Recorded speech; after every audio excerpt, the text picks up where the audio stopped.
సుదీర్ఘకాలపు బానిసత్వ కోటల్ని బద్దలు కొట్టుకుంటూ వస్తున్నారు నరేంద్ర మోడీ.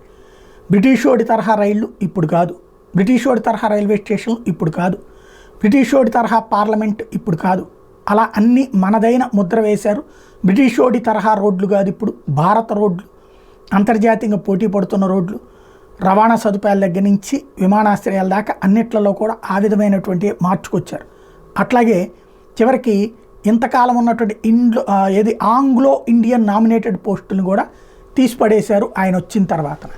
అంటే ఈ దేశంలో బ్రిటన్ నుంచి వచ్చి సెటిల్ అయినటువంటి వాళ్ళు ఎవరైతే ఉంటారో ఆనాటి నుండి ఉన్నటువంటి కుటుంబాల వాళ్ళకి అన్నటువంటి పోస్టు కూడా తీసి పక్కన పడేశారు. ఇప్పుడు అదే సందర్భంలో ఇంతకాలం స్నాతకోత్సవాలప్పుడు డిగ్రీలు పూర్తి చేసినటువంటి వాళ్ళకి పెద్ద కోట్ వేసుకుని నెత్తిన ఒక టోపీ పెట్టుకుని తీసుకుంటాం కదా పట్ట, ఆ విధానానికి స్వస్తి పలికే దిశగా అడుగులు వేస్తున్నారు. భారతీయ సంస్కృతికి అనుగుణమైనటువంటి వస్త్రధారణ దిశగా అడుగులు పడబోతున్నాయి అన్నటువంటి చెప్తున్నారు తాజాగా.